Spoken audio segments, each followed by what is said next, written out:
Point. We're living in a modern age of the new psychedelic renaissance. And I thought, this is not real. This is, my gosh, I'm on the radio. People hear me. How we give to others and affect others' lives, and what we do with it is important. Don't focus on the rest of the world, just focus on your own life. And facts can't deal with emotions. It's like apples and oranges. Bronze Age and Iron Age, I think all could all be called the Wood Age. You're not picking a president, you're actually picking a roommate. Because you don't know what their story is. You don't know what pain they're dealing with. Always part of me wanted an audience. It's naive to think that human beings have stopped evolving. The people are purple. The world is a very rich place if you start exploring. Welcome, ladies and gentlemen, to the podcast Point Counterpoint. I'm your host, Chris Wright. This is a Counterpoint media production. Today, I've brought on Eric Brazau. Am I pronouncing that right? Yes, Brazau. Brazau. Would you like to introduce yourself? Yeah, sure. Eric Brazau. For the last 15 years, I've been, studying Islam and how it's enriching Western civilization. Many years ago, I got into some difficulties with Islamophobia here in Canada. I was charged, did some time in jail, and realized that I was on the wrong path. And I was basically, smashing my head against the wall. So I revisited my outlook and how I approached the whole situation. And that brought us and me to be here with you based on the book that I wrote called Wright, Muslim Reformers versus Fundamentalists, How Islam is Enriching Western Civilization. Simple. All right. Would you mind explaining what your origin story is like? What was your initial stance on Islam, and what is it that made you really question your previous beliefs, and why is it that you changed? Okay, so in 2017, the summer of, there was a shooting in Danforth. A Muslim man came to this area. He shot 13 people.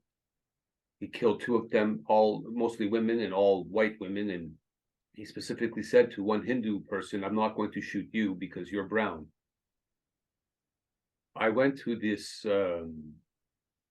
to the area with a sign and I made reference to the shooter being a Muslim and Islam, and the crowd, of whom all were either white or Christian or atheist, basically attacked me for highlighting the connection between the shooter and Islam.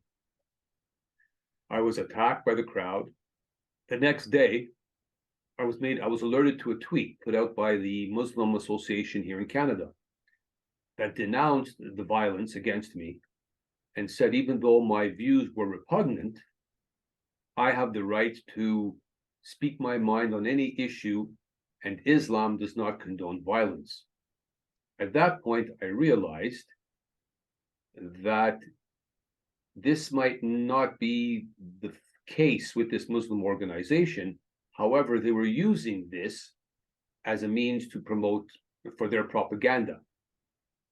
And that's when I started to think possibly, and it's been proven out, that it's not so much about what I believe or what truth is or what your truth is.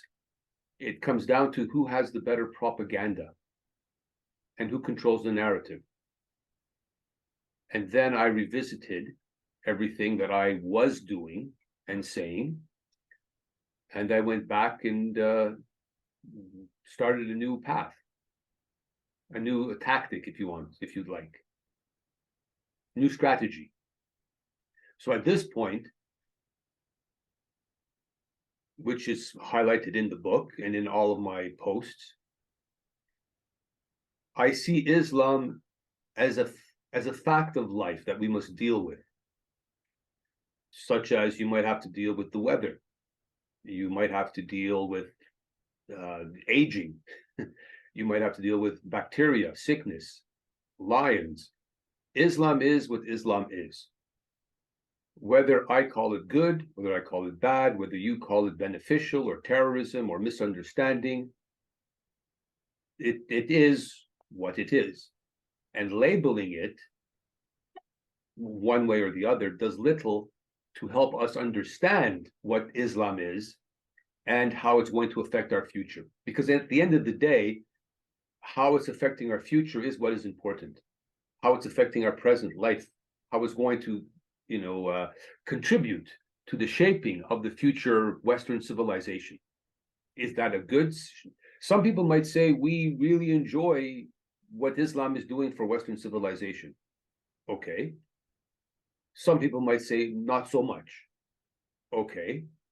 But then we have to understand many people who have opinions on Islam, or actually many subjects for that matter, have very little knowledge on the matters for which they are making opinions and making pronouncements.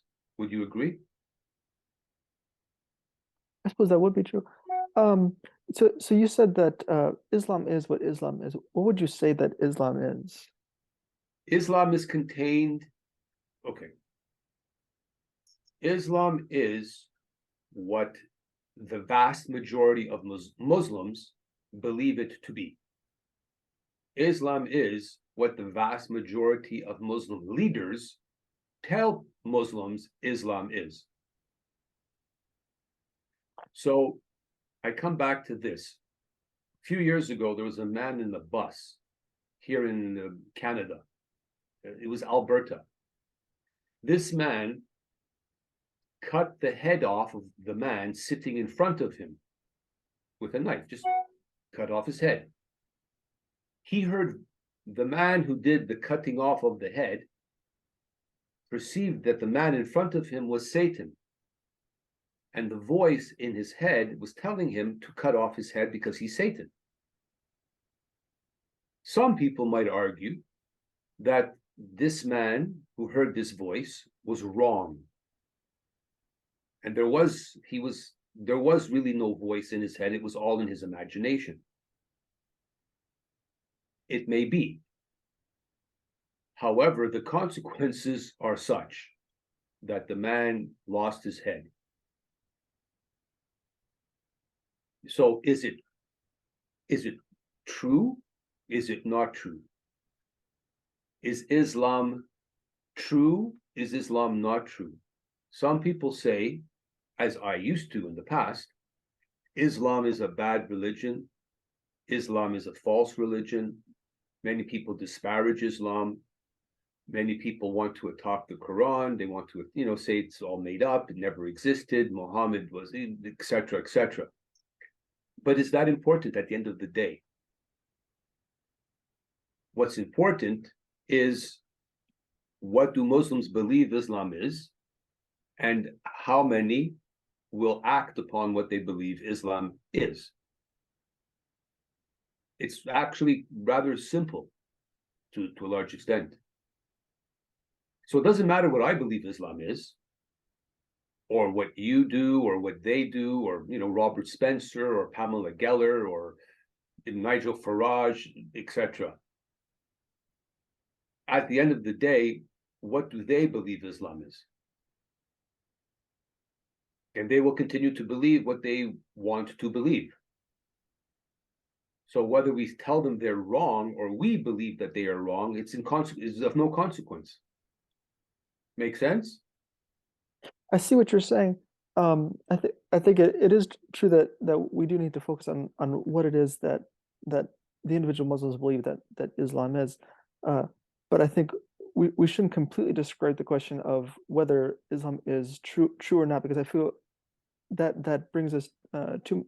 Would you agree that it potentially puts us into a overly relativistic position of, the truth doesn't really matter; it just matters, what do the individual people that are involved think? Well, not entirely. I don't think that's relativistic, because what's relative is reality and the civilization that we're living in. So if a misunderstanding Muslim who is wrong in his belief goes into the Aria Grande concert in Manchester. You might remember that one. Yes. He did what he did. We can argue academically and say he was wrong, his beliefs were wrong, he wasn't grateful, he should have been a nicer guy. Okay, he's wrong. But his reaction, he still did what he did. So at the end of the day, why doesn't it, we could just say, we prefer this civilization as opposed to that civilization. So is Western civilization better than, I don't know, Pakistani civilization? I don't want to have that argument. I, Eric Brazau, and I will assume you, Chris, prefer Western civilization to East Asian Pakistani civilization. So why do we need to argue about which civilization is superior to the other civilization? Mm. Somebody could make an argument, an intellectual argument, that you, if you had or were, you should sacrifice your daughter, because if you sacrifice your daughter, 25 people will be saved. We could make that argument. But you might say, I don't want to get involved in that argument. For me, it's a non-starter. I support the life of my daughter ahead of 25 strangers or 25 people who have been voted to be the ones to be saved. Thank you very much. I'm not going there. So we could say Islam is not true, but what turns on that? What changes because of that?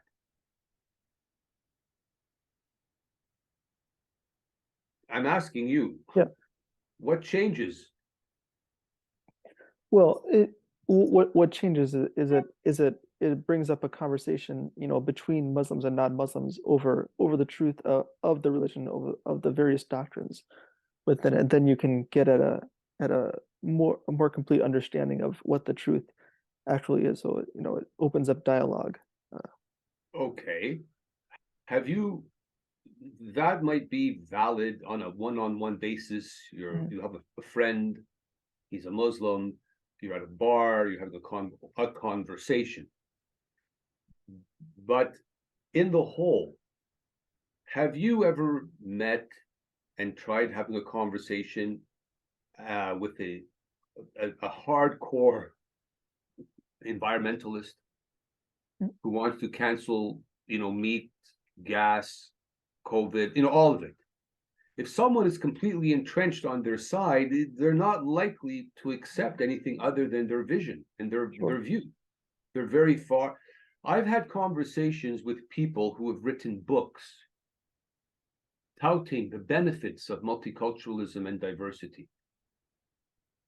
They spent the last 20 years of their lives teaching multiculturalism and diversity at universities.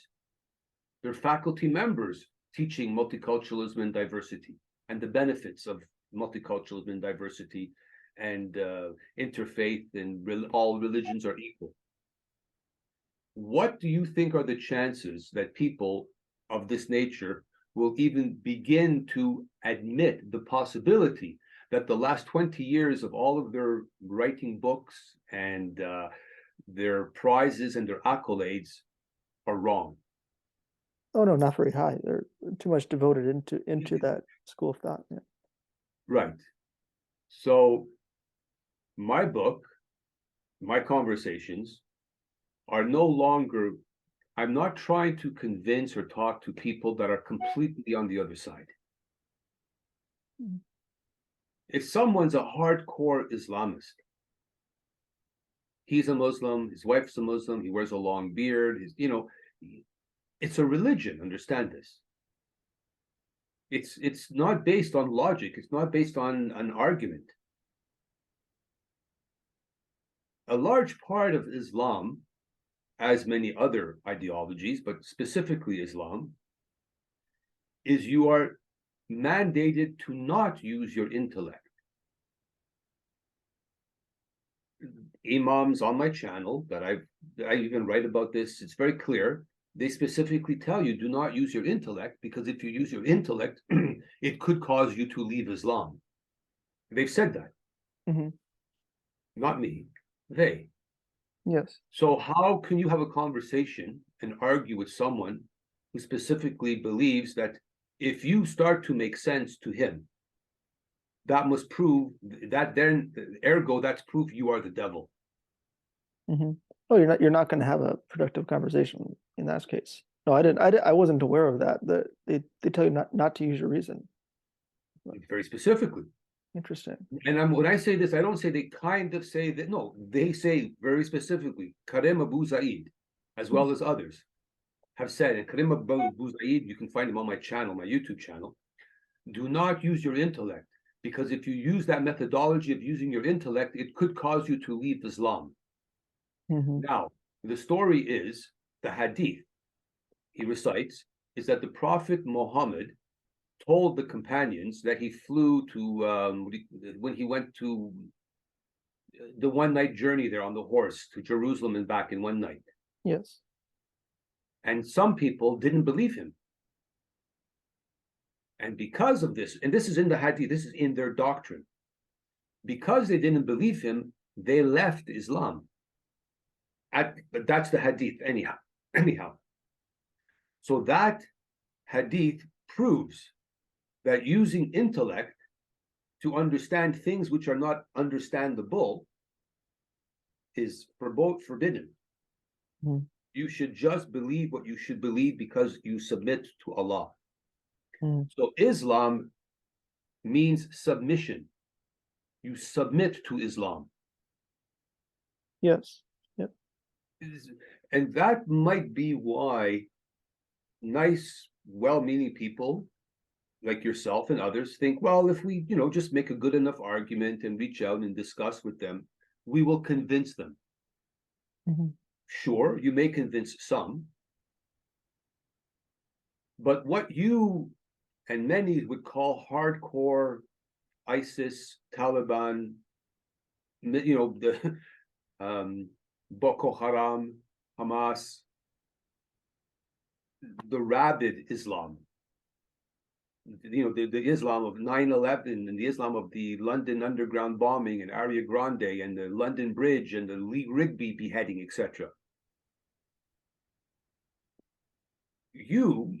Many would like to say that this is the wrong Islam. It's the misunderstanding Islam. It's the bad Islam. However, what if this Islam is the Islam that's actually contained in the doctrine? Yes. Mm-hmm. Now, again, maybe it isn't. I'm saying it is.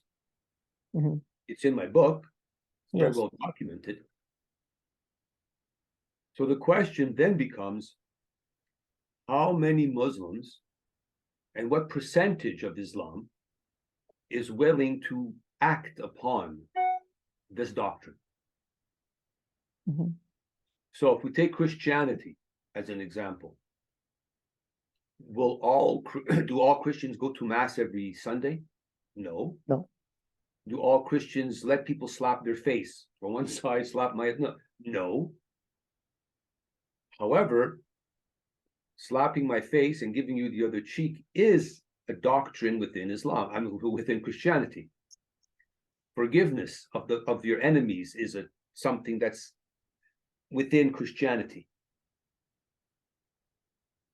Being kind to people who are not kind to you is something within Christianity. All of what you would consider, again, the not nice understandings and actions of some Muslims is in the doctrine of Islam. So some people will act and some people won't. Now, this brings us to something that many people ask me and talk about. Well, Islam will undergo a reformation. Are you familiar with the Christian or the Reformation that took place in Christianity? Oh yes. Yes. Okay. Well, of course, you would be. Yeah. But the Reformation that took place within Christianity was based on what? It was based on mostly with the beginning of Martin Luther's 95 Theses nailed to the church doors. Yes, but Martin Luther based his Reformation not on figment of his imagination. He based it on doctrine. Or rather a rejection of certain doctrines. Well, no, I don't think so. The Christian church at that time, the Catholic Church, all of this thing for the indulgences. We'll just look at the indulgences. You remember where you pay money and you can get your uncle out of hell. Remember that one? You know that one, correct? It was mostly Martin Luther's misunderstanding of what actual indulgences were actually. It was there were some abuses in the indulgence system, and sometimes it was miscommunicated, and so that led to various criticisms, such as from him, but really indulgence is, they don't even necessarily require money. Actually, it could require any sort of any various, even just various spiritual actions in order to reduce time in purgatory. Go on. Okay. So no, please, don't say that's wonderful. Let's have this conversation. So yeah. Okay, so to make it even more simple, the number one book for Islam would be the Quran. Second book, which is maybe not second, but just beside it, would be the Hadith. Many people are not aware that the idea of killing Jews and hating Christians is contained in the Quran, as well explained in the Hadith and the doctrine, as well as the Pact of Umar, which came about in the 11th century and has now become doctrine. The idea to not hate Christians and Jews is in the Quran and the Hadith. To kill them, no, to kill them. To kill them. Okay. To kill them, to make they're your enemies. They will be turned into apes and pigs. Just making sure I heard the tree correctly. say there's a Jew hiding behind me. Come and kill him. That's in the Quran. Yes. As well as in the Hadith. You can't get away with it. On my blog, it's easily found. The Imam says it clearly in English. He's an Imam in Vancouver called Yunus Cathadra, where he specifically says very clearly, hating the Yahud, the Jews, is a part of the religion of Islam. And if you do not hate the Yahud for the sake of Allah, you are not a Muslim. Go find yourself a church, go find yourself a synagogue, but you do not belong in the mosque. Yes. He said this clearly. Now, many people might want to say, is this the true Islam, or is this some deviation of Islam? Do we need to have that conversation? He's an Imam. He's a well-respected Imam. He said it. Why would we argue with him? Yeah. Now, he's a Sunni. Sunnis represent 90+% of the Muslim community. Then you have the Shia. And then you have the Ahmadiyya, which represents maybe 1%. Then there are the Reformers that represent a fraction of 8%. Yes. So what we would call the ISIS leanings or the terrorist understanding of Islam is the Islam that, according to Zudi Jasser, who is a veteran Navy surgeon, medical doctor, very, very accomplished man, who identifies as a Muslim, has specifically said that in the vast majority of mosques across America, they preach an Islamism that leads to direct violence. They preach an Islamism that preaches the takeover of Western civilization. That's what they're preaching. Now we come back to the understanding, is this correct preaching or is it the wrong preaching? Mhm. Does it matter? Yeah, they have to ask, how do we decide that?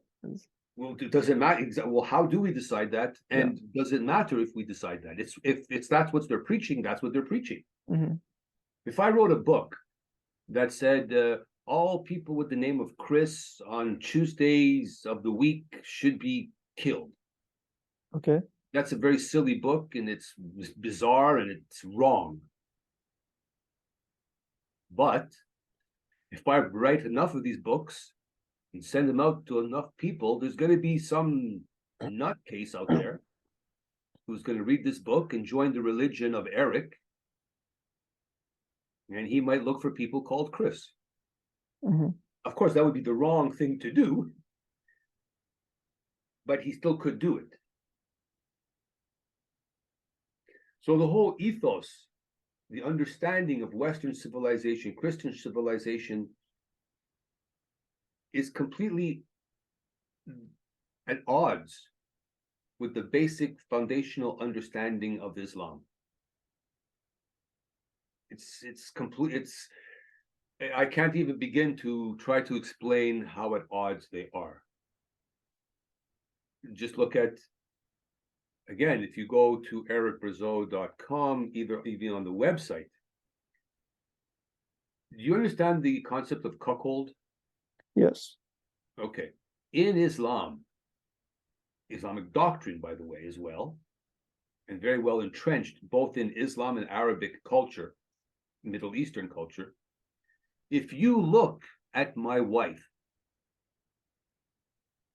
I've been cuckolded. Mm-hmm. Yep. If you, while you're bringing your daughter to school, and you say to my 12-year-old daughter, "Oh, good morning," that's a problem. Because now she's used goods. She's used. Mm-hmm. How, some people would say it's very difficult to live with this ideology. There's a reason why women wear the complete blackness. The whole black cover, everything. Yeah.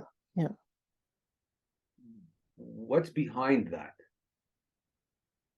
It's an attempt to keep your wife away from to avoid the cuckolding, to keep your wife away from other men, so they're not staring at her, because of course, as you mentioned before, it's believed that if another man looked at your wife, that would essentially be a form of cheating. It would be a form of cheating, and it would be incumbent then upon the male who was cheated upon to save his honor, to both either kill you and her. Mm-hmm. Will everybody act upon that? Maybe not, probably not, but that's actually preached. What I'm telling you right now is preached in certain mosques by certain imams, and I have the recordings of them saying exactly that. Now, we sent soldiers into here in Canada, we sent soldiers into Afghanistan when Afghan fell. And do you remember? This might be a little bit before you. You might, or you were too young. In 91, 92, 93, we were sending soldiers to help free Afghanistan from the Taliban. Mm-hmm. And one of the biggest complaints, or the biggest media or social media pushes at the time, this was in the days of dial-up. You remember dial-up? I do not. No, I wasn't around at that time. Okay, it was really slow. Mm-hmm. I'm aware of Extending- dial-up, but Pardon? I'm aware of dial-up, but I've never. Yeah, you dialed in, and so the telephone, you lost your telephone, and you were on the internet, and then you got emails, and it was very cumbersome. It was a whole other world. The big story was that women were being forced to wear the burqa, the complete blackness. That was being forced upon the women by the Taliban. That was one of the main reasons the Western world was in Afghanistan, was to free women from this barbaric practice. Mm-hmm. But now, for some reason, we're accepting this as normal to be worn on the streets of Toronto, England, Sweden. Now, as much as people might not, it's not very pleasant to look at from my perspective. It's very dour. Mm-hmm. But what's the culture behind this dourness? What's the culture and the ideology that would put women into this type of clothing? Who are the men? Now, that's something that I'm going to be working on to flesh that out. But it has to be understood, or at least accepted, that, again, the Aria Grande guys, the bombers, Mm-hmm. this is their ideology. The people who are wearing this burqa, the blackness, they're not happy-go-lucky people who are just hearing.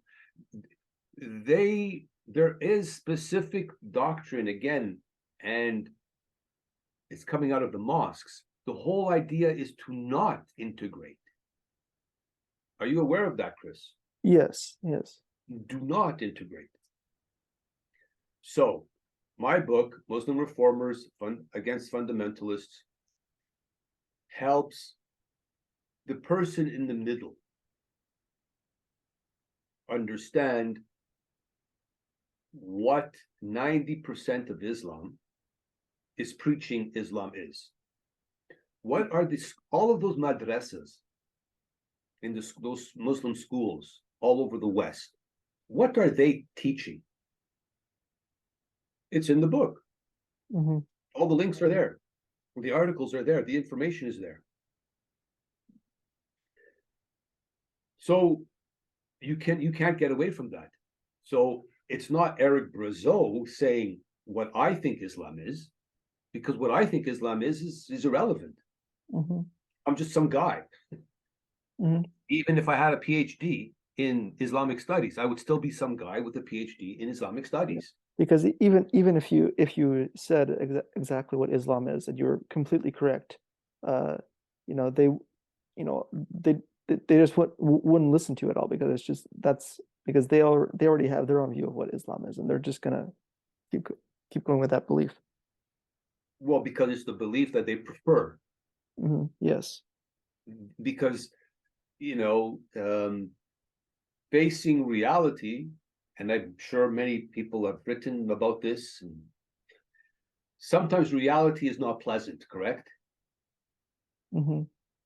That's correct. So you prefer to live in delusion. Mm-hmm. So my book shatters the delusion. My book does not tell you what Islam is. Yeah. Even in the conclusion. My last chapter is titled Conclusion with Confusion. Mm-hmm. So I do not tell you what to think Islam is. I just tell you, I present you the information, and you can see. I mean, usually, what's that? I'm sure there's some physicist said an object in motion will stay in motion. Mm-hmm. Yep. You need an opposite motion or an opposite reaction. What's the word? What am I looking? You help me here. Yep, that was Newton. I said that. Yeah, the motion. No, but the motion. An object in motion stays in motion unless you have an equal and opposite. Yeah. Counter motion. Yeah, and an object in motion will stay in motion unless acted upon by an outside force. Yes, An object at rest will stay at rest unless, etc. Yeah. very good. Newton's laws. Newton law. So if 90% of the Ummah, Muslim community worldwide, is moving in a certain direction, Mhm. and 2%, 1%, 3% of the Muslim community is pushing against the 90%. Well, you tell me which way and which group is going to have the greatest impact? Who has the greatest momentum? Well, clearly, who you know, the bigger group within Clearly, yeah. Islam is going to win. So, Irshad Manji, are you familiar with that name? I'm not. Okay. Yeah, the bigger group is generally going to win, absent some greater binding force within Islam that can dictate to the rest of Muslims what is the proper interpretation. Well, they can do that, but the power of this 90% Mm-hmm. is there's not a lot of interpreting to do. Mm-hmm. The hadith are very clear. Mm-hmm. You must hate the Jews. Music is haram. Yes. Churches are satanic. The cross is a symbol of Satan. Mm-hmm. Everything that I've just said right now is not an interpretation. It's clearly laid out in the doctrine. Mm-hmm. So if I said to you, love your enemies, okay, that's very poetic. What does that mean exactly? Mm-hmm. How much should I love my enemies? Which enemies? Yeah. What if my enemies want to? There's a lot of conversation around that. If I said rejection of Islam is aggression against Islam, what does that mean? How many different ways could you interpret that? It's really hard to interpret that in other ways. Well, you could try, but for Yeah. the most part, it means what it means. Mm-hmm. And so Mm-hmm. those who try to reinterpret and bring, to modernize Islam, and there's some modern imams who get featured in magazines and talk shows, they have a hard time. And the reason they will always be this very small percentage is because they're the ones who are inventing. Mm-hmm. Whereas the blind sheikh and Imam Chowdhury, you might be familiar with that name. He's very famous. Familiar, yeah. Okay, they do not invent anything. We have an imam here in Toronto called Shabir Ali. Mm-hmm. He clearly said that ISIS justifies their actions with verses from the Quran, the Hadith, and the Tasfir, and we call jurisprudence, Islamic jurisprudence. Yes. Okay, then. So ISIS is not acting upon their own invented ideology. Now, some will say, yes, well, ISIS is picking and choosing what they want to adhere to, and well, maybe. So perhaps, but if they're only paying attention to the 20 or 30% that they prefer to pay attention to, they're still paying attention to 20 or 30% that's actually in the doctrine. Then again, someone who said they're only paying attention to 20 or 30% of what's in the doctrine might be wrong. And that is not 20 or 30%, that might be the 80 to 90%. Sure. And I would say that we're leaning more towards the 80 and 90%. All of what could be considered the the conciliatory verses within the Quran are the 10%. Mm-hmm. So just as it's very important to be clear about what you're saying, I'm coming back to the quote that from one of your favorite writers. Yeah. It's very clear to understand what you're not saying. Yeah, So when people try, I have it up. I have it up here if you want me to read it. yeah, please read it. Yeah. So from G.K. Chesterton, from As I Was Saying, for in truth, I believe that the only way to say anything definite is to define it, and all definition is by limitation and exclusion, and that the only way to say something distinct is to say something indistinguishable from everything else. In short, a man does not know what he is saying until he knows what he is not saying. Read back from the last 3-4 sentences where it says in the last three. No, don't read. Skip the first 3 sentences. Read after that. You mean, and that the only way? Yeah. And that the only way to say something distinct is to say something indistinguishable from everything else. In Yes. short. In short, continue. In short, a man does not know what he is saying until he knows what he is not saying. So when people say, here in Canada, we have a very powerful, well, it's very entrenched in our zeitgeist. The saying is, diversity is a strength. Yes. Do they say that much in the UK? Occasionally, but it's Well, what does that mean? Not a huge thing. Oh, here in Canada, it's huge. Yeah, yeah. It's one of the famous sayings of our Prime Minister. It's common in the U.S. as well. Pardon? Common in the U.S. as well. Yeah. Common in the U.S. Mm-hmm. But that makes no sense. Mm-hmm. What does that mean? So a lot of these platitudes which are thrown around make no sense. They say nothing. And at the same time, because they say nothing, they can say everything and everyone can feel wonderful about them. Mm-hmm. Mm-hmm. So when we say diversity is a strength, well, what does that mean? I'm not sure diversity is necessarily a strength. So no, I would never say that. But many people, so our civilizations and people's arguments are based upon, vapid statements, Mm-hmm. things which have no meaning. So am I saying Islam? I'm not saying anything either way about what Islam is or what Islam is not. Mm-hmm.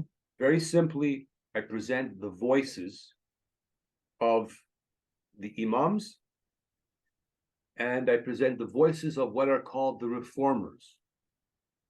Why are reformers important, Chris?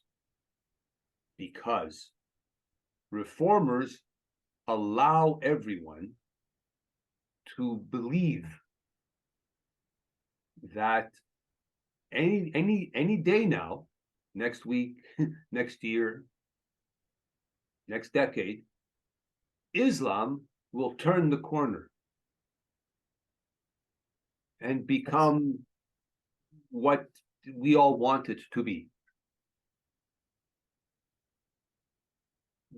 But again, we have to look at what's the reality of that happening. Sure. And people are banking on this happening.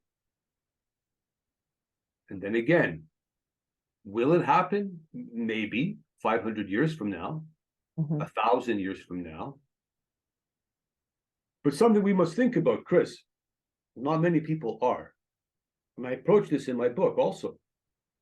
What is the amount of money and resource that Western civilization is spending on dealing with the Islam issue? Mm-hmm.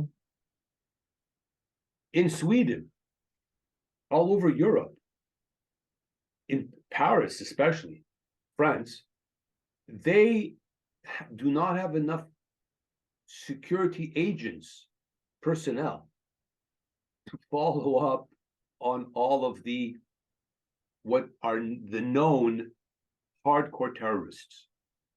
There's just too many of them. To follow one terrorist or what is believed to be an imminent, like a hardcore, full-blown terrorist who's going to be planning on something, because we live in a Western civilization. Now, if we went back 500, 600 years ago, in the era of the kings, etc., if someone was even suspected about being a traitor, I don't think you needed a lot of evidence and judicial process to off with his head. Correct? No, no. Well, in today's world, because of our judicial system, they need like 7 to 10 people to follow this guy around 24 hours a day, try to gather information on what the security analysts are 90% sure and even 99% sure is an imminent terrorist threat. But they need irrefutable government judicial process to get that information, which is not always so easy.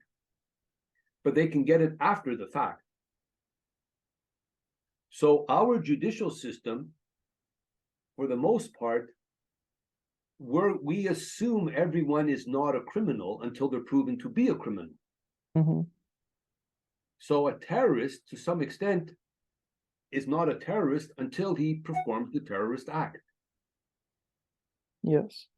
But once he performs the terrorist act, so what's the benefit now? We put him in jail. Okay, but does he care? He did what he wanted to do. So is it possible that Islam is truly a fifth column? Many people seem to forget that not too long ago, there was a place called Constantinople. Yes. Well, what needs to be said? In my book, it's there very clearly, in mosques, in the doctrine, in one of the most famous hadiths, they talk clearly about how Constantinople was the Vatican of its day. It was the White House. Yes. It was the seat of Christian civilization. And Islam conquered it. And Islam will again conquer Europe. It will conquer all of North America. Now, is that a good thing or a bad thing? You decide. The reader can decide. But that's what's being preached constantly in the mosques, on the videos, in the festivals. Are there other issues that need to be dealt with? Probably. But we have to ask, at what point again, imagine I told you that the whole idea, and it's accepted by the Muslim scholarship, that interfaith dialogue or interfaith bridge building dialogue is a one-way bridge. You understand what I just said? Yes. Okay. It's a one-way bridge. It's a bridge that can lead Christians or the non-Muslims to be recruited into Islam. And that's the reason why they engage in bridge building dialogue. They've stated that. Now, would a Christian... They have no intention of seeing any truce in other religions. No, it's not. Okay, again, we come back to bridges just point. for... There is no truth in other religions. They stated that. Most of Islamic doctrine, most of it, maybe even 60, 70% of Islamic doctrine is about the other. Yes. The non-Muslim, the crime of the non-Muslim, how to deal with the non-Muslim, how the non-Muslim will be punished, both in this life and in the hereafter.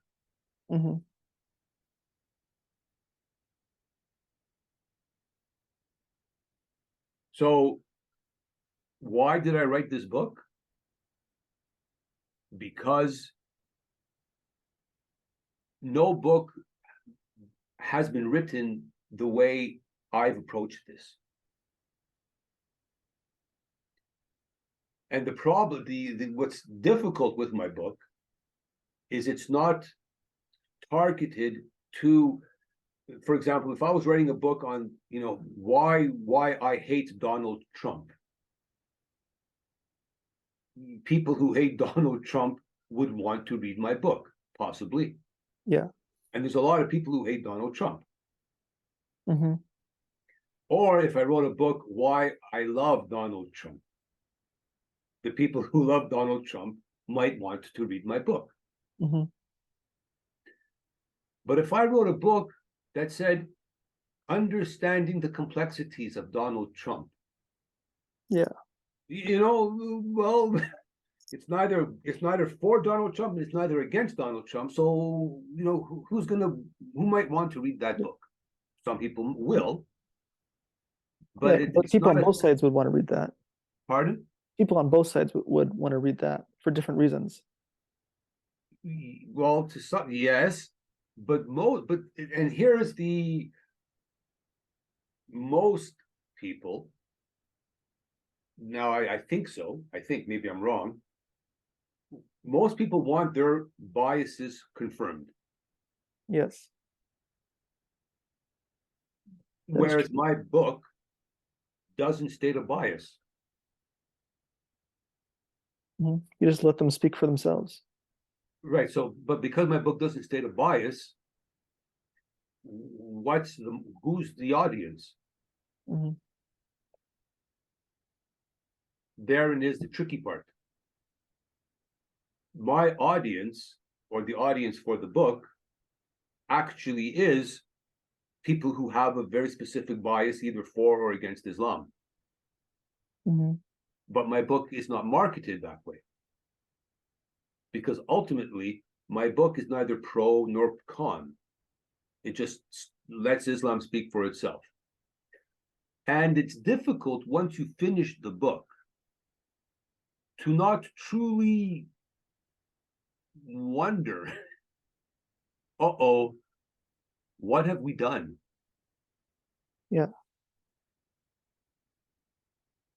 I've had a few people on the, let's just say the more, what we would call the left-wing leaning side of politics, read my book, enthusiastically at first, who after reading it were in shock.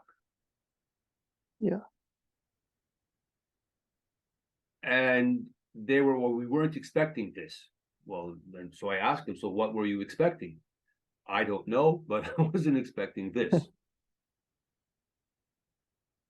And unfortunately, my book does not leave you with a happy ending, or it's difficult to conclude happy ending. Yeah.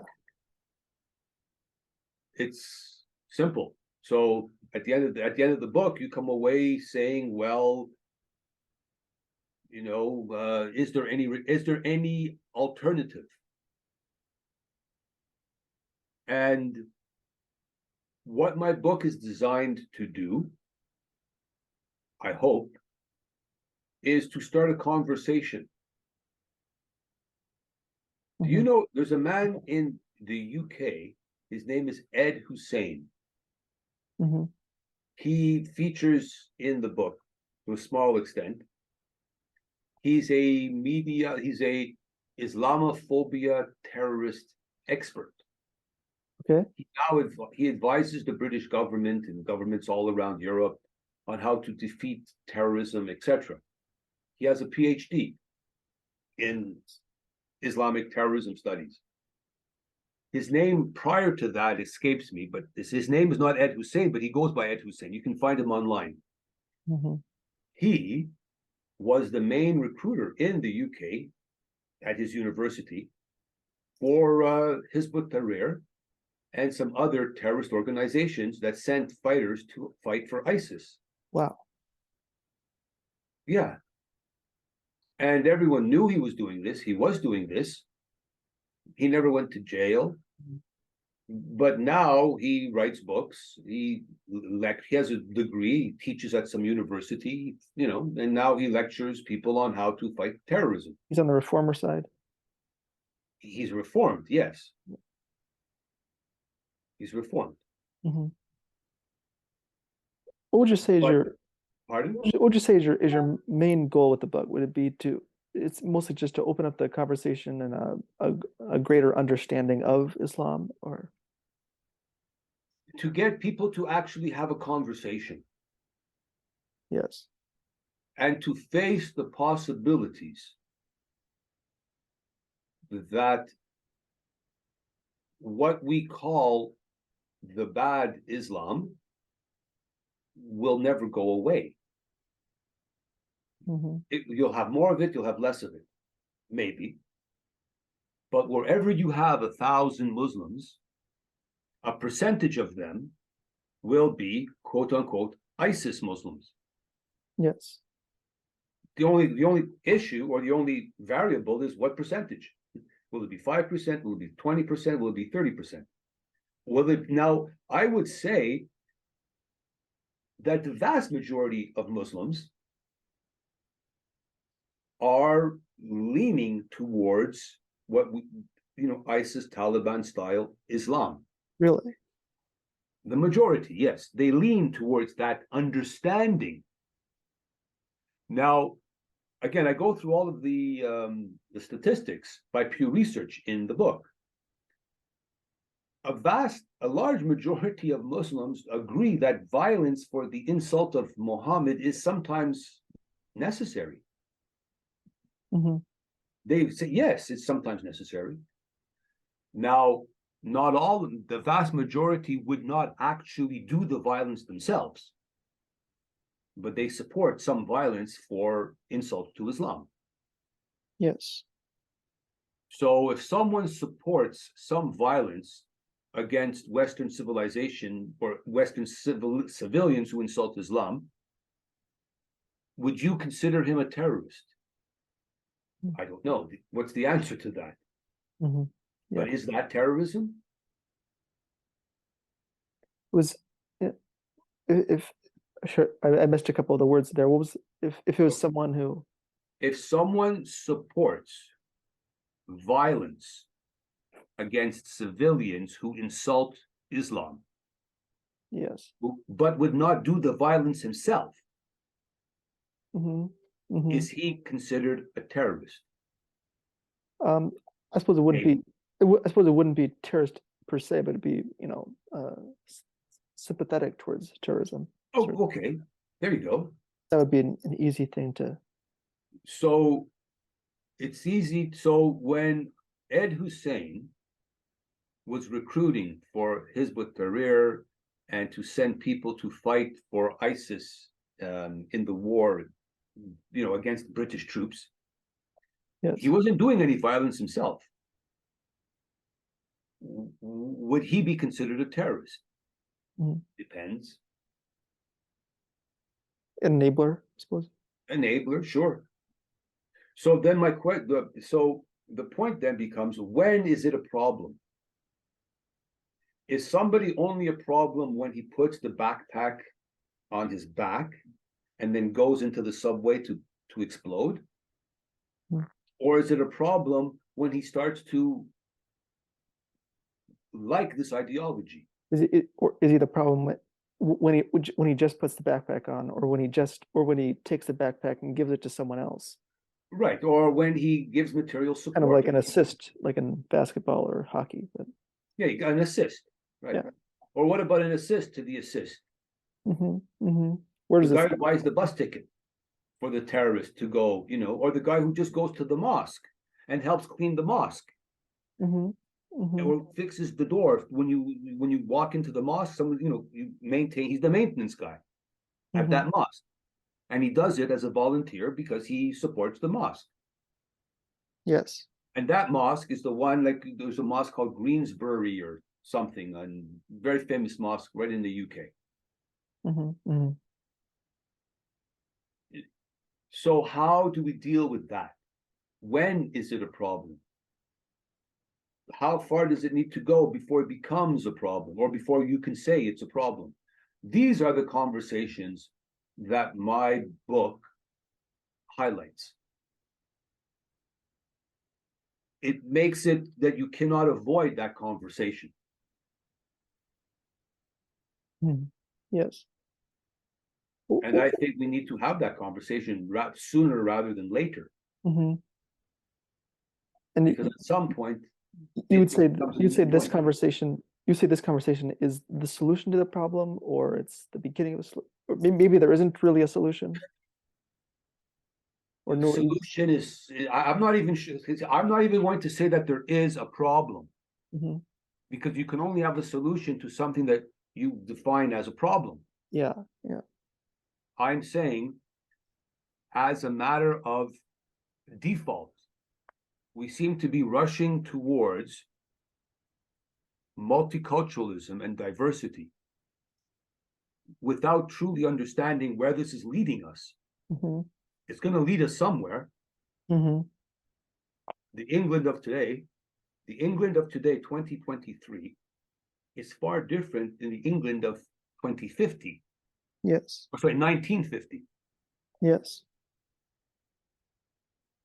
Now, did the people in 1950 and in 1970 and in the year 1990 and the year 2000, did they have in mind that this is where England would move towards, where it is today, or to Dublin?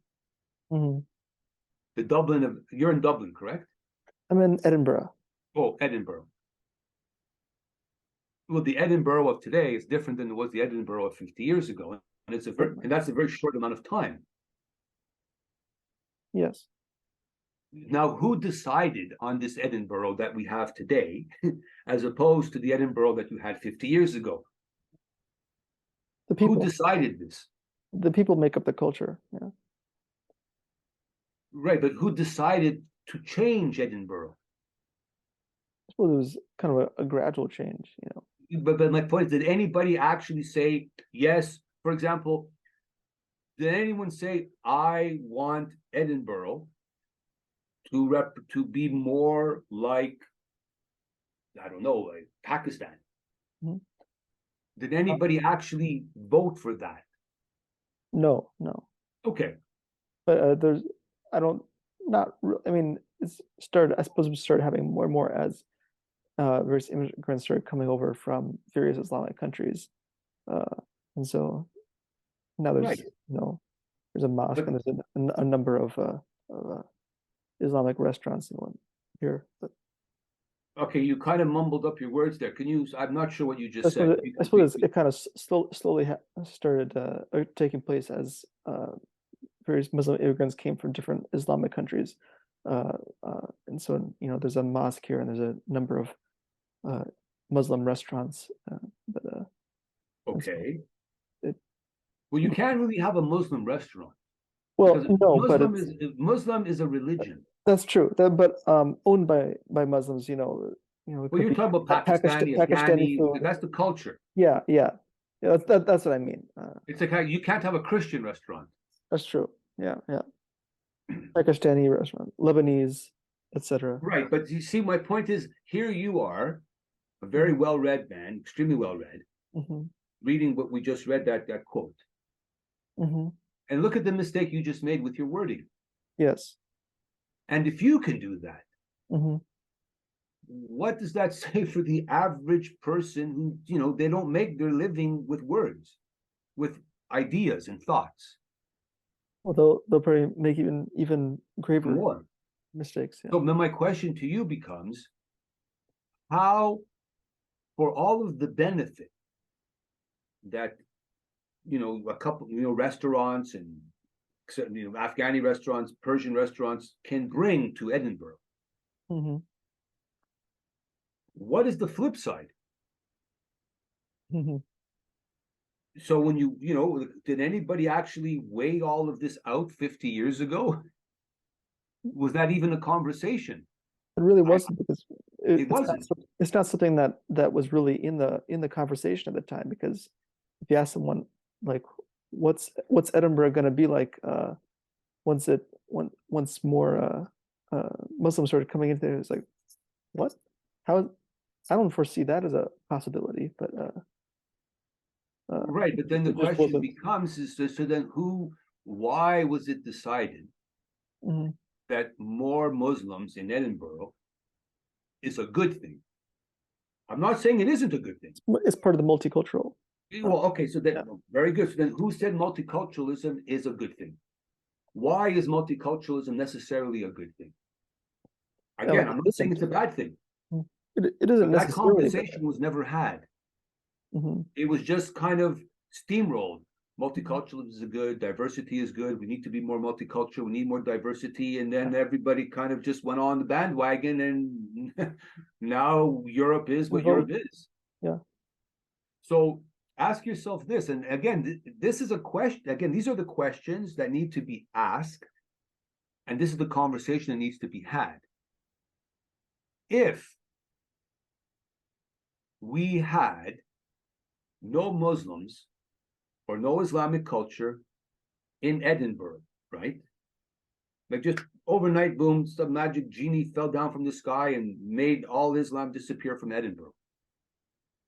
Mm-hmm. How would that harm Edinburgh?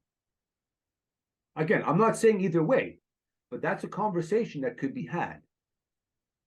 So then the next question is, at one level, I'm not sure how much of a difference it would make, because it tends to be a rather closed community. They tend to, because they don't tend to integrate as much into the general society. So if they were to suddenly disappear, I mean, obviously the mosque would be empty and whatnot, but there wouldn't be a mosque. It would just be an empty building. It wouldn't. Yeah, but my point is that if you took Edinburgh culture out of Edinburgh, or Scottish culture out of Scotland, and Irish culture out of Ireland, it would no longer be Ireland or Scotland. No. But if you took Islamic culture out of these countries, mm-hmm. why would that necessarily be a bad thing? Then the flip question is, who decided that bringing Islam culture was going to be a good thing? Mm-hmm. And I'm saying to you, nobody ever had that conversation before it was decided. It just was decided to be a good idea because multiculturalism is supposed to be good. No, nobody ever debated the merits and Bingo. the downsides of multiculturalism. Right.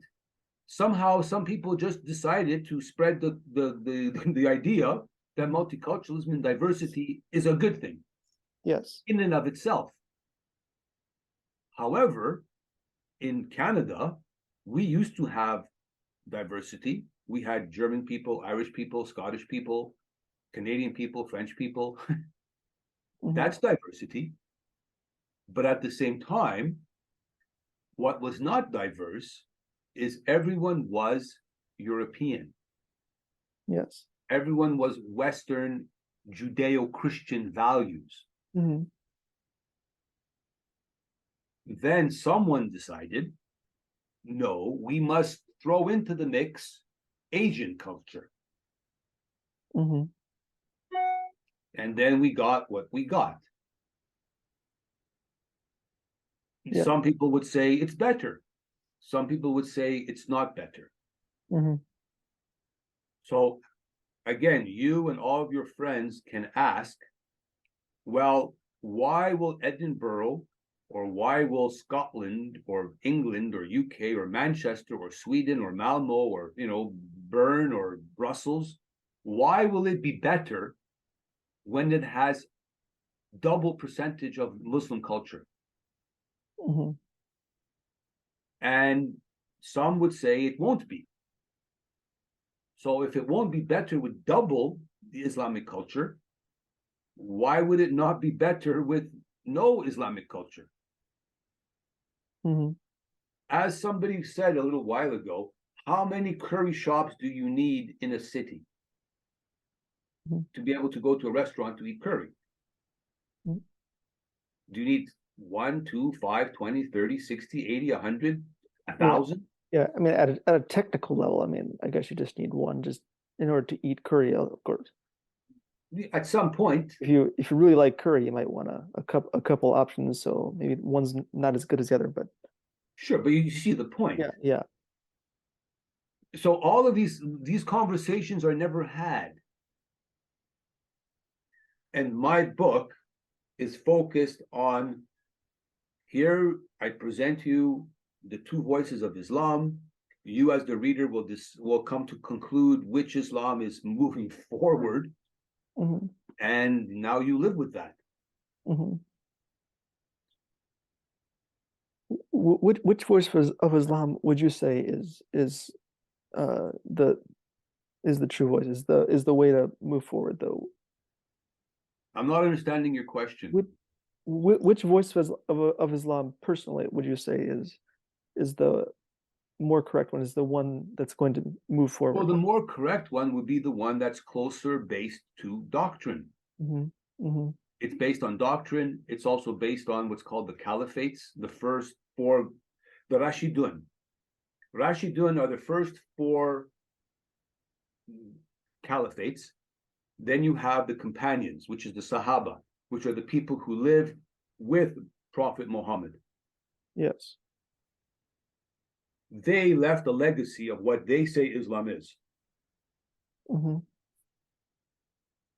Then you have the Hadith, which is the legacy of the life of the Prophet Muhammad. So the Sunni Islam, which is, again, we come back to, is 90% of Islam, bases what they say Islam is on this legacy. Yes. So that's why it becomes very difficult to argue with them, because they're based on foundational elements of Islamic doctrine. Mm-hmm. So imagine I tried to say,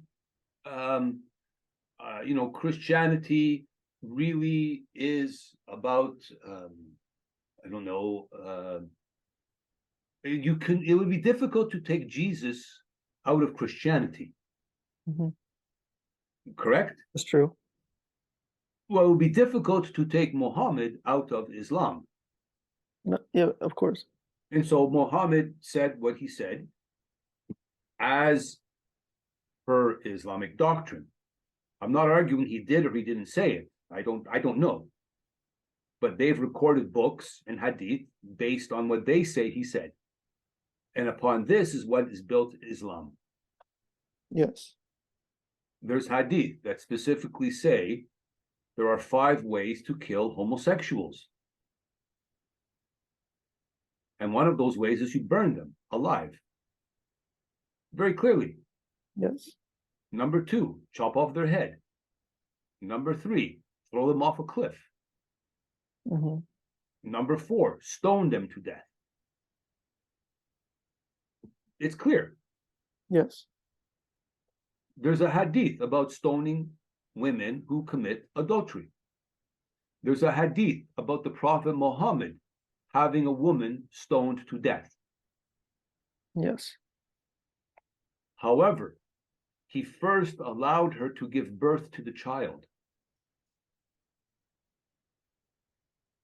So commentators have said that this hadith shows the compassion of the Prophet Muhammad. Mm-hmm. Where's the compassion, Chris? He allowed her to give birth to her child before executing her. Yes, there you go. In that So it was compassion towards the innocent, but not towards the guilty. well, now you have an innocent without a mother, though. So some Yes. people say that's not very compassionate. Yeah. Yeah. So again, it's all remember you said at the beginning of this, it becomes relativistic Mm-hmm. if you don't argue that they're wrong and we're right. Mm-hmm. But it's not really about wrong or right, because it's about what you prefer and how you perceive. So again, is the cup half empty or is it half full? Mm-hmm. It just depends which side of the equation you want to look at. Mm-hmm. How do you come to it? Sure. So from the perspective of Muslim doctrine and scholars here in Canada, so here in Canada, in Toronto, Okay. he specifically said in English, all of what I'm telling you right now is not me translating from the Arabic. It's Mhm. them speaking in English. Yes. Muslims do not want to take over for the sake of taking over. but to help the people. But to help the people, changes will have to be made. So it may seem from one perspective that Islam took over, so to speak. So from his perspective, Islam is helping us by taking over. Mm-hmm. You might argue and say they're wrong from your perspective, correct? Mm-hmm. Yes. Because you don't prefer Islam. Mm-hmm. Okay. But so we come back to, why is it important to argue that they're wrong or they're right? Because they're gonna do what it is they're gonna do. Yeah, they're gonna believe they're right whether you believe they're right or wrong. But of course. Yeah. And seeing as that they believe that, they also believe that it's not, how can I explain this? Sometimes you believe things, or you want to believe them, but you don't truly believe it. Mm-hmm. Like, even when you were 12 years old, did you really believe in Santa Claus? No. I mean, it's kind of like, it's a fantasy, right? Mm-hmm. But Sure. you kind of play along. Sure. Because you get the gifts. Exactly. And it's fun. Exactly. Yeah. Right, and it's fun.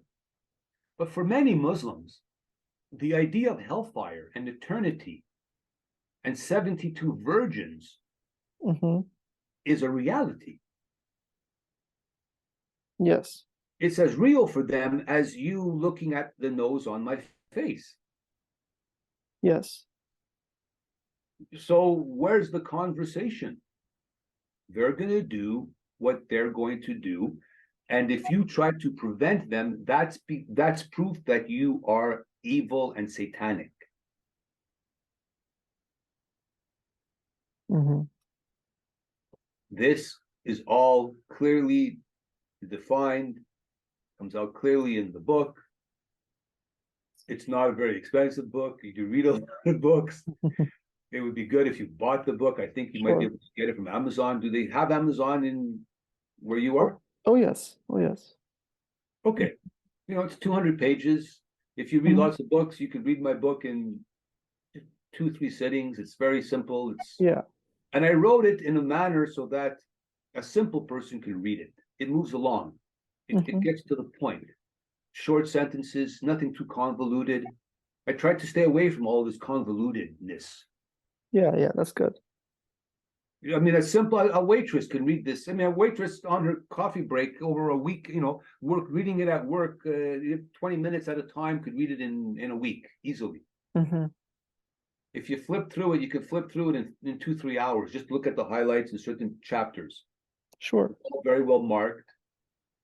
Subheadings, headings. And I make both sides of every argument.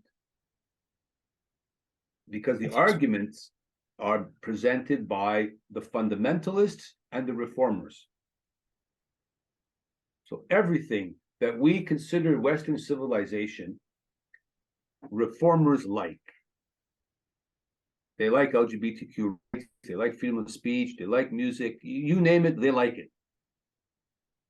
Everything that's Western civilization, fundamentalist Islam is dead set against. Everything. Sure. Think about Western civilization. What does Western civilization mean to you? Give me a one, for instance. Well, Western civilization tends to, put a high value on, just general, freedom of speech, as you mentioned before, or it's rather individualistic, sometimes almost to a fault. Well, okay, so just Islam's against that. Yeah, that's why it's within the doctrine that you should be killed for apostasy.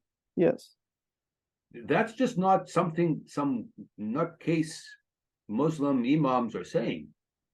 Some fringe nutcases. No, that's hardcore mainstream Islam. Yes. Which brings us to the word that I used for the first time, mainstream. Mm-hmm. Mainstream means what? It's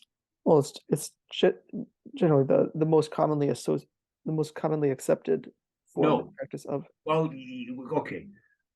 In simple, mainstream is not what we want it to be or what we like or prefer. Mainstream is what you just said. It's the It is broadly what the accepted. vast majority of Islam is. Yes. The mainstream. So no music, no dancing, no wine. Not that I'm an alcoholic, but wine is part of our civilization. Hmm. Parties, etc. Just being a dance. Think of where your father and mother met, probably at a dance. It's part of our civilization. Hmm. When you get married in a church, you have a dance. All of that is not happening in Islam. That is against Islam. Yes. Islam will crush that when it has a chance. You've heard of the news reports that when ISIS or Taliban take over an area, what's one of the first things they do? Smash musical instruments. Yes. You know this, correct? That is true. Hmm. Now, when you saw this happening or you heard of this happening, what came to your mind? Well, I mean, it's pretty simple to see that their values are clearly antithetical to Right, the but were you general not Western. thinking these are not cases? These are crazy people. Yeah. Oh my God, crazy people. Pretty natural response. Well, why are they smashing instruments? Who smashes instruments, correct? But then you think about it, it's like it makes sense because that's exactly in line with their values. Correct. So these are not nutcases. They're not crazies. This is Islam. But it helps us to believe, no, these are just crazy people. Hmm.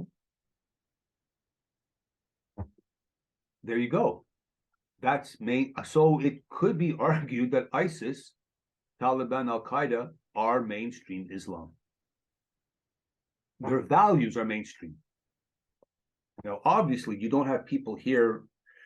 Again, we come back to the imams say very clearly in North America, they say it. Listen carefully to what I'm saying. There are things we cannot do yet. Because if we do them, it will bring more hardship to the ummah and the community. Hmm. So to do this action right now creates more problems. Hmm. Remember the beheading of the teacher in Paris? I do. Do you know, well, rhetorical question. I did a lot of work when that happened. Listen to all the videos. If you go to learningislam.ca, you'll find a tab for France crisis. Learningislam.ca. No, there were several imams who spoke about the beheading of the teacher. None of them said it was wrong. Hmm. What they did say was that when you weigh the pros and the cons, it's more right now is not the time to do this. Yes. There's arguments that they made that the beheading of the teacher is a result of Islamophobia. Hmm. The beheading of the teacher is a result of colonization. Hmm. The beheading of the teacher is a result of racism towards Muslims in France. Hmm. But they never said that victim beheading blaming a as well, teacher but- is wrong. Because beheading a teacher for perceived insult to Islam is not wrong in and of itself. Hmm. It's wrong because you did it at the wrong time. It's wrong because you don't have the state's authority to do it. It's wrong because it could be seen as a negative it could be used by the right wing against Islam. Hmm.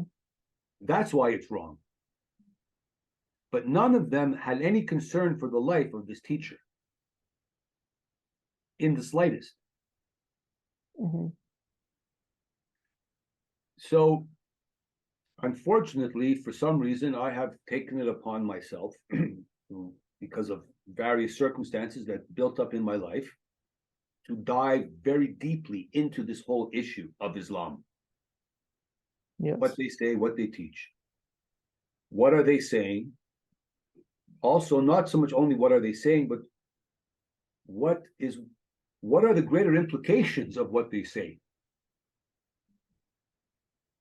If you go, and I recommend, obviously don't do this now, but when you have a chance, just go to learningislam.ca and go to the tab that says France or France crisis or something.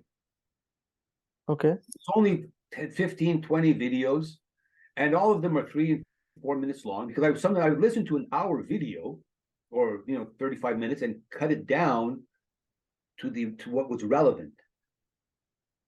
So I spent like 6 hours listening to a video and editing it so that I can bring it down to 4 or 5 minutes to present to you the essence of what they said. Yes. There it says France crisis. There you go.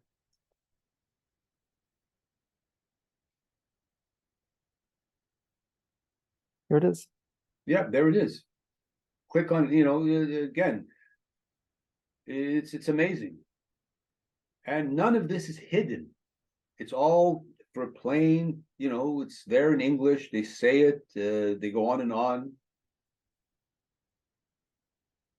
So do this at another time. I've seen all of these. For example, this one here with the man wearing the white, that's a very short one. Click that one. You'll like that one.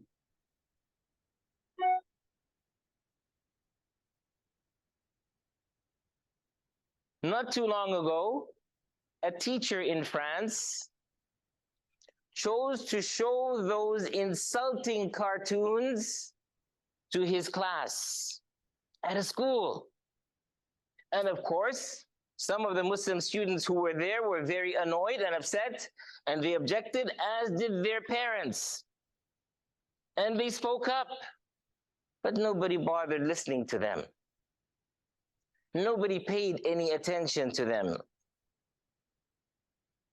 Then about a week ago, it is said, and I repeat, it is said, that a young Muslim man confronted this cursed individual. He confronted this evil-spirited man. He confronted this filthy excuse of a human being on the street, and he beheaded him. Right now, we are angry at what these filthy people are doing. So one of the things that you and I can do is to boycott all French products and services. اللهم أعز الإسلام والمسلمين وأذل الكفرة والمشركين اللهم دمر أعداء الدين وأهلك الزنادقة والملحدين. There you go. I'll read the subtitles for people that are listening to this. الكفرة والمشركين. O Allah, give strength to Islam and Muslims, and humiliate the infidels and the polytheists. O Allah, destroy the enemies of Islam and annihilate the heretics and the atheists. O Allah, support those who wage jihad for your sake everywhere. O Allah, annihilate all those who slander the Prophet Muhammad. O Allah, annihilate all those who slandered your Prophet Muhammad. O Allah, annihilate all those who slandered your Prophet Muhammad. There. Yeah. This is in Canada. That's Imam Yunus Cathedra, who also, you can find it on this site as well, but on my YouTube, he says you must hate the Jews. And if you don't hate the Jews, you're not a good Muslim. Yes. How much more clear can he be? How can you interpret what he just said? Not that many ways. He's very clear. Yes. Yeah. Yet many people want to engage in interfaith bridge building dialogue. Many people want to say diversity is a good thing. Well, maybe some diversity depends on the diversity, though, right? So Yeah, why they, is I they, you can I want they want to engage in the interfaith dialogue, but for them, the dialogue is only in the one direction. oh well, it's like imagine wolves and the sheep had interfaith bridge building dialogue, Hmm. and the sheep wanted to convince the wolves why they should become vegetarians. Yes, Well, the wolves would attend that meeting, right? of course. Yeah. And then every time a sheep gets eaten by a wolf, the wolves and all of the friends of the wolves can say, well, there's a conspiracy and the sheep are being afraid of wolves just because one wolf ate a sheep. Hmm. Hmm. You see the insanity, right? Yes. No, I'm not saying it is this way. I'm saying these are the arguments that you could make. The one thing I've learned now is I no longer say this is the way it is. I no longer say this is the argument. Mhm. I now only say and promote this is one of the issues that we can question. This is one of the arguments that is brought to the table. And if we opened it up to reasonable conversation, we should be able to come to we have to at some point come to a conclusion. At some point, the sheep would have to conclude wolves are not going to become vegetarians. No, no. And they're going to continue to eat us. And being afraid of wolves eating us is not crazy. It actually makes sense because wolves are programmed to eat sheep. Yes. You can't get away from that. And as much as we try to get away from it, it's not going anywhere. So after Aria Grande, you might not remember this because I had to, I looked into it even at the time. The reaction after Aria Grande was a peace march. Are you aware of that?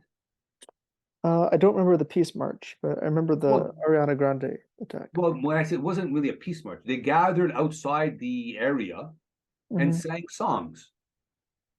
Mm-hmm. Give peace a chance, all we are saying, and they sang songs of love. Mm-hmm. And so the best, according to them, the best way to defeat Islamic hatred terrorism is with love. Mm-hmm. So again, the sheep keep thinking the way we'll defeat wolves eating us is to just love them more. You might, but wolves cannot be vegetarians. Wolves do what wolves do. Wolves are wolves. Wolves are not, cows. So at some point, will we ever accept that, on some level, to some extent, Islam is what Islam is? Yeah. Islam is not Buddhism. That's true. Because the thing is, whether or not someone thinks that Islam is a problem or not, you have to realize that there is a problem somewhere. And in order to find a solution to this problem, you have to be willing to open up the conversation and realize what is Islam? Is it antithetical to Western civilization? Or do we want the diversity? Do we want all the different values in there? But you have to be willing to ask the question, what is it that we actually want? And we haven't really been discussing that. Well, no, absolutely not discussing that, because discussing that could open up a whole can of worms. Mm-hmm. So again, I speak again, all of this I speak about in the book. Everything we're discussing here is in the book. It's just a very condensed, version of it. So to get to the point, imagine you're at your 30th wedding anniversary, and your eldest son, who's a doctor and he flies an airplane and he plays hockey, he's a famous rugby player from his university days, right? On your 30th wedding anniversary, all your friends are there, people are there, it's huge, and somebody tells you that your wife, because at the time before you got married or something, you had a fight with her and she slept with the milkman. Mhm. And so this son that you love, that you think is he's so amazing, and he loves you, could be the son of the milkman. Mhm. It's your 30th wedding anniversary. What good would it do you to have this conversation about this son that you love could be the son of the milkman? Mhm. Do you want to have that conversation? Mhm. I'm asking you, do you want to Um, have that conversation? Well, it depends on whether you'd want to pursue the truth at all costs and know, Well, but that's well. Do you want to pursue or that? whether you'd rather, Ignore. you're in a state where you're happy, you love this person who hopefully is your son. This person loves you, and you'd like to just keep everything as it is, or would you Yes. rather to know and and then you have to remember, even if you were to find out that it is the milkman's son, you could still love them. It just wouldn't be biologically. Right, but now, but why do you? But maybe it'd be better if you just didn't know. Mhm. Yeah, it Like, depends on why did he come? Why does this person need to tell you this after 30 years? To what? Mhm. What's the benefit? Mhm. You can't do anything about it, can you? No, no. No, it's a done deal. Mhm. What, are you going to divorce your wife after 30 years? Yeah, all you can really do is just, try to change your response to it. Like how am I going to deal with this new? Right. So, but it would still be better to not know. Mhm. There's no reason to know. There's nothing you can do about it. Mhm. So, in the same way, I suspect people don't want to have these conversations about these questions and these issues. You know why, Chris? Might be an unpleasant truth. And maybe there's nothing that can be done about it. Mhm. It's too late. And that's why the people that I gave the book to, the leftists who read it, Mhm. they didn't like it. They didn't say the book was badly written. They didn't argue about the book. They could not criticize the book. Mhm. They just didn't like the book. Yep, they didn't like the content, the message of the book. One person actually said, I wish I didn't read this book. Mhm. Okay, sorry. So I presented the book in a manner that a person can read the book and not know where the book is going until they finish reading the book. Mhm. But after they finish reading the book, they've read it. And now it's too late. And so and we come back again to the very beginning where we were talking about what, I told you I used to be a quote unquote Islamophobe. I used to fight against Islam. I used to do Draw Prophet Muhammad Day on the young in Toronto here. I was on the corner, I was screaming, I was yelling, I was drawing pictures, I was there all the time, I was getting attacked by Muslims, I was in the newspapers, I was on the radio, I was like almost like a famous guy in Canada. Yeah. Fighting Islam. That was pointless. Mhm. I'm just a simple guy. Who's going to listen to me? I'm not the Pied Piper, right? I'm not St. Patrick. No one's going to follow me to the promised land. No. So I realized, hey, I'm just one little guy. My best chance of anything is to just, let's have the conversation Mhm. in a calm, rational manner. And that's what my book sets up.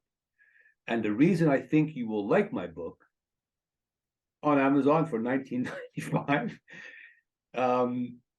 is it incorporates rational, critical thinking. It gets rid of all of the noise and the blah, blah, blah. And it says, well, why do we think this? We think that because of this. So I go through it. So what you'll like is I give 3 examples why diversity is good and examples why diversity is not good. So say you have a wheel. Inside a wheel, you have ball bearings, correct? Yes. Do you want the ball bearings to be diverse or the same? Oh, you'd rather them be the same. Not exactly the same. 100%, not even a little bit different. Mhm. Okay. If you have a chain supporting a crane or a building, do you want the chain to be of all the strongest, same size material, or do you want every link to be of different materials? Paper, wood, metal, different sizes. The same strong material, of course. Exactly. Okay. So there you don't want diversity, you want uniformity. If you go to an area, to an ice cream store, do you want them to have only one flavor or a diversity of flavors? Oh, of course, many flavors.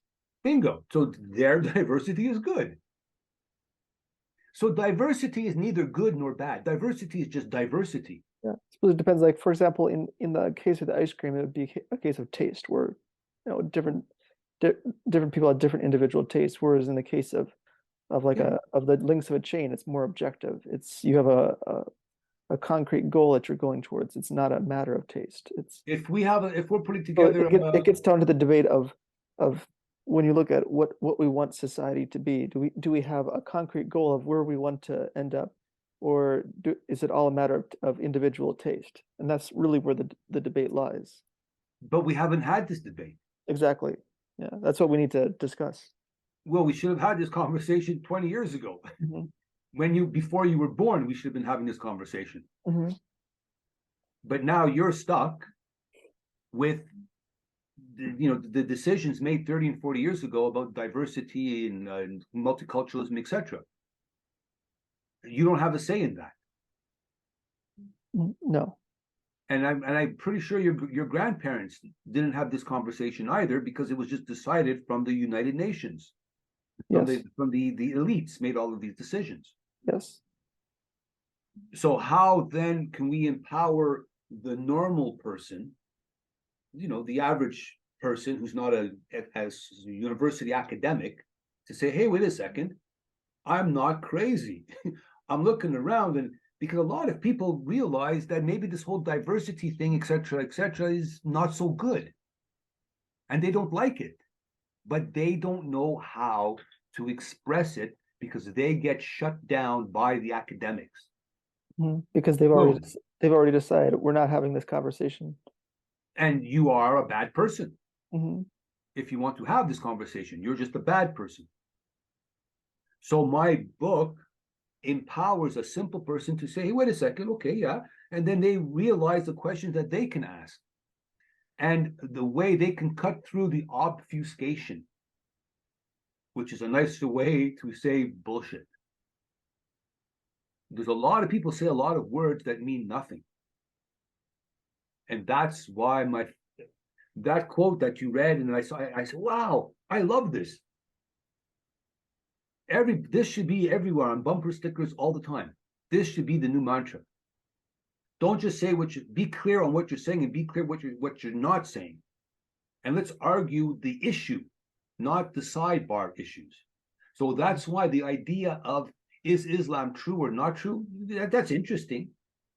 That's an interesting conversation in some university, in some monastery. If you want to become a priest, I guess. But then again, some people will say all religions are make-believe, right? Mm-hmm. You want to know what I say to that? What? Okay.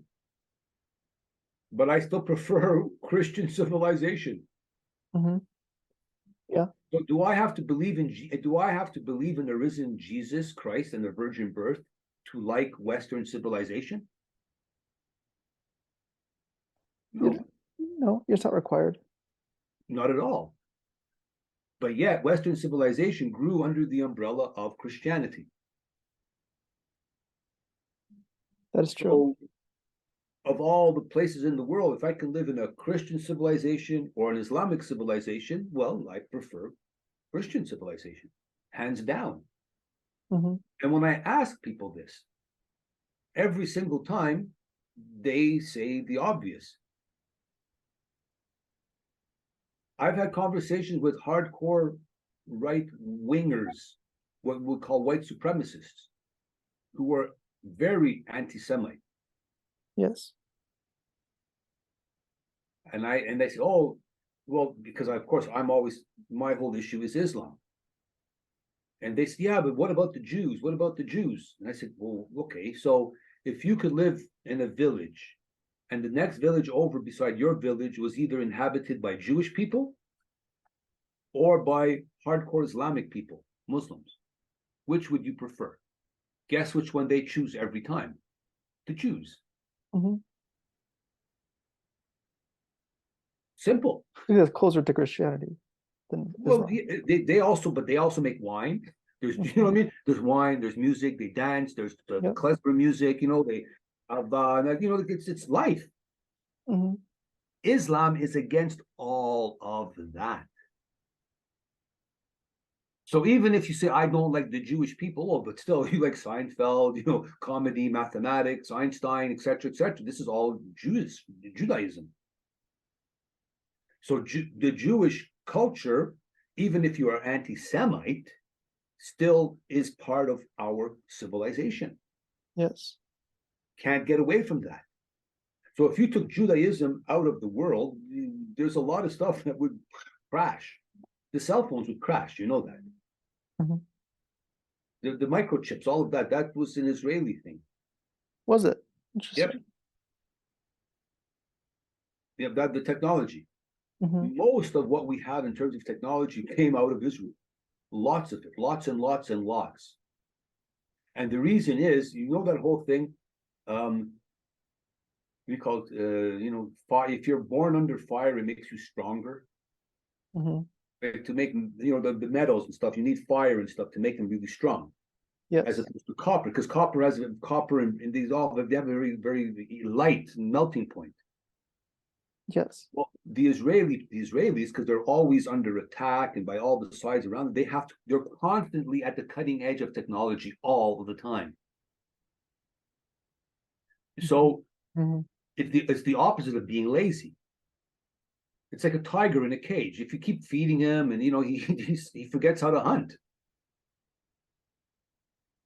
Whereas if you live in the wild and you're constantly being hounded, you have to hone your skills. So to some extent, that's why a lot comes out of Israel for that reason. But again, people want to confuse the issues and say, well, you got the Jews over here and you got the Muslims over there and the Christianity, and it's all a make-believe religion. Okay, maybe it is. But that's why we shouldn't have to, don't argue that. That's a no-win argument. There's no purpose in it. Nothing changes there. So we only have so many hours and so many days that we can have a conversation and an argument. We only have so much time to do what needs to be done. We have to stop doing things that are not important. And I say proving Christianity better or more true than Islam is not important, because I already believe that Christianity is maybe better. You do. Yeah. And those who don't, because they're on the other side, well, they're not coming over to our side anyway.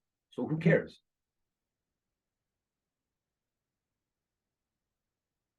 Make sense? Yeah, makes perfect sense. Do you think you might buy my book? I think so. I'll have to take a look. I have some other reading to get through. Yeah. But I mean, what the reason you should get my book? You don't have to read it. Mm-hmm. You can like flip through it. Yeah. You go. It's not like a story. Like you can read any. You could just read a chapter. Every chapter stands on its own. It's not like a story of you know, a boy went into the woods. It's not like a novel. Yeah. Yes. Read the chapter, and every chapter stands by itself. Mm-hmm. Mm-hmm. As well as you can put up the little. Have you seen the cover? I did a while ago. It's very, very cool. If you go to Amazon right now, like while we're online, just go Muslim reformers versus fundamentalists. Sure. I want to know your opinion on the cover. spent a lot of effort and time, and that's my new cover.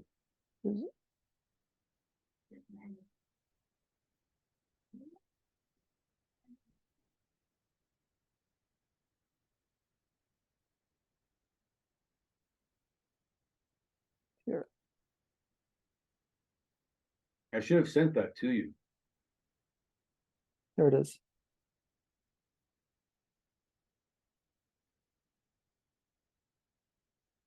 There. Yeah. It's excellent.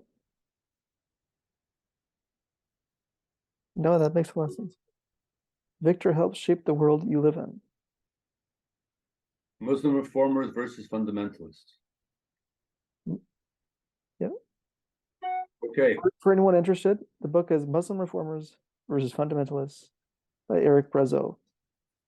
Now, in this picture, which one is the fundamentalist? Oh, it's the one on the right here. Yeah, that's the one. Yeah. Okay. The one on the left would be, I think that would violate the modesty Reformer. code without the shirt. Yeah, he's got no beard also. Is that required to not shave in Islam? 100%. 100%. It's in the Sunnah. It's in the Hadith. You have to grow your beard to. Again, I have videos of people saying very, very simply that to question why you have to grow the beard is a thought from Satan. Wow. You must grow the beard. Because if you don't grow the beard, you're not showing your love for the Prophet. That's enough reason to really do harm to a person if they don't grow their beard. As well, you're not allowed to eat with your left hand. You cannot drink water with your left hand in the cup. If you do, that's a victory of Satan. It's very intense. It is. And so they see leaving. You see, the whole idea is, again, you don't convert to Islam, you revert to it. That as well, because we're all initially born as Muslims. The only reason you become anything other than Islam or Muslim is because of corruption of your parents or your society. And so when Islam says that Islam is a religion of peace and justice and all wonderful and peace, and we'll just say Islam is a religion of peace and justice. That is true. That when all of the world submits to Islam, there will be peace and justice. When all of Ireland and Dublin and Scotland submits to Islam, there will be peace and justice. So every mosque that you walk by, understand that in this mosque, they have the goal of converting all of Edinburgh into an Islamic city. Yes. But they're not doing this because they're bad people. They're doing it because it's the will of Allah. And you, Chris, and your parents and your friends and your potential children and your potential wife will be better for it from their perspective. Yes. That makes sense. That's right, from their perspective. At a certain level, they are correct in that there will be peace if everyone was Muslim. Because I remember there's this quote from Hilaire Belloc, and he said, people talk about the religious wars and all the wars of religious cause, but the thing is, it's kind of meaningless to say religious wars because all conflict is inherently religious. In that, even if it doesn't involve organized religion, it could, because it involves, it's ideological. As I said, all conflict, it has to do with conflicting worldviews, with conflicting ideologies. So that's what, in that sense, all conflict is religious. Yeah. And you cannot fault Muslims and Islam for wanting to do what Muslim and Islam wants to do. Correct. The same way you cannot fault an alligator or a crocodile for eating someone who's swimming in the water beside alligators and crocodiles. If I go into a river where there's crocodiles and alligators, and the crocodile comes and eats me, whose fault is that? It's yours. Yeah. Well, Because yeah, you went into the river with the crocodiles. sure. Because crocodiles do what crocodiles do. Mhm. Now, I may want to believe that these are nice, friendly crocodiles, but that's my own decision. I have to live with the consequences. So we've opened up the door for Islam to come and enrich our civilization, because that was the point of diversity and multiculturalism, correct? To have restaurants. Remember you were saying the restaurants. Okay. Yes. So for the benefit of the restaurants, I'm not sure what else, but for the benefit of the restaurants, we've opened up the door and we have all of this, whatever else comes along with those restaurants. That's not the fault of Islam. That's the fault or the responsibility of those who opened up the door for those restaurants. Precisely. Simple. So what's the answer? I don't know what the answer is, but again, before we can have an answer, we have to have a conversation. Yeah, because we're looking for the answer, but we don't even know what the question is. Because it's kind of like in the Hitchhiker's Guide to the Galaxy, they find out that the Earth is actually this giant supercomputer, and looking for the meaning of life, and they finally get the answer. It says 42.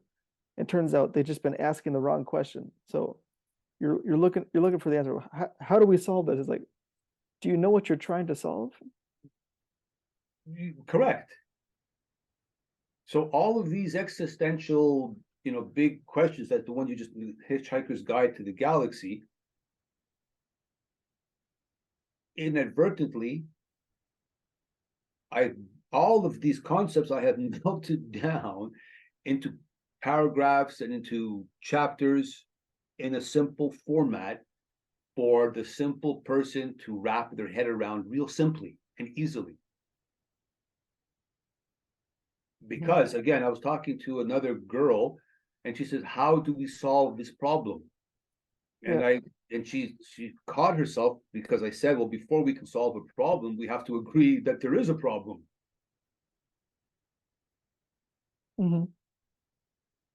Which is kind of what you're saying. I mean, how can we find an answer to a question if we don't even know what question we're asking? Yeah, it's kind of like, is the answer 4 or 5? Well, it depends. Is the question, what is 2 plus 3, or what is 2 plus 2? Right. So is the answer to our civilization more diversity? Some people have said the only reason diversity does not work the way it should is because we need more diversity. Okay. So the only reason we have Islamophobia is because we don't have enough Muslim organizations and Muslims living in Canada. So somehow, if the problem of Islamophobia is the fact of that we don't have enough Muslims here. But some people will say, well, maybe Muslims, we have imams here in Canada who have said specifically, there are groups of Muslims, prominent groups, who themselves are the cause of Islamophobia. But if I said that, or someone else, that could be considered hate speech here in Canada.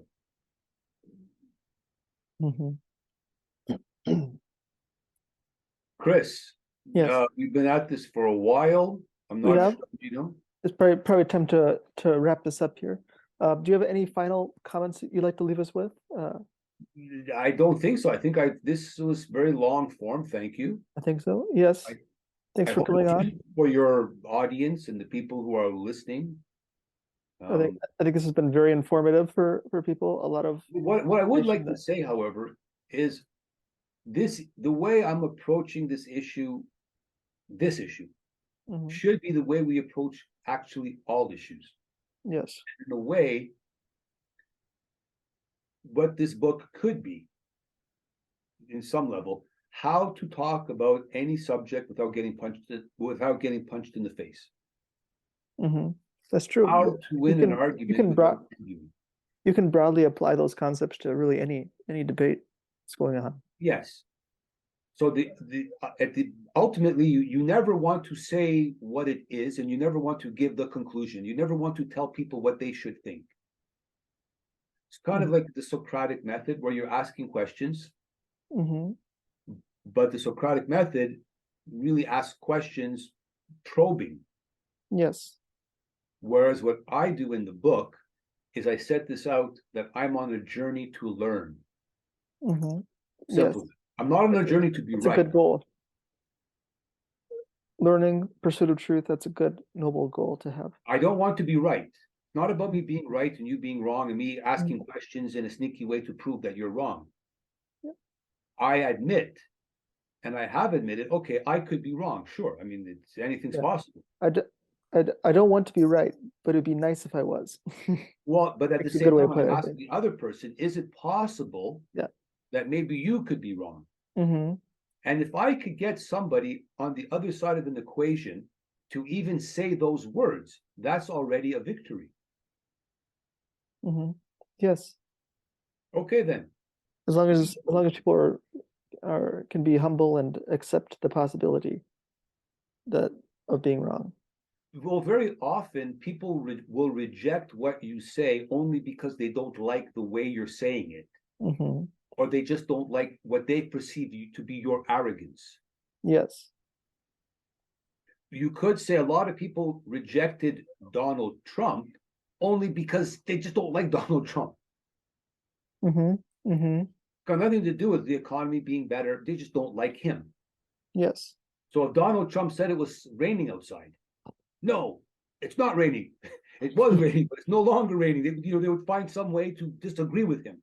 Mm-hmm. It's a technique that I've worked on for a long time now. Yes. And that's the book. All right. Well, thanks for Okay, for coming on, Eric. Thank you. I'm your host, Chris Wright. This has been Point and Counterpoint, a Counterpoint media production. Thanks again. Thank you. You're welcome.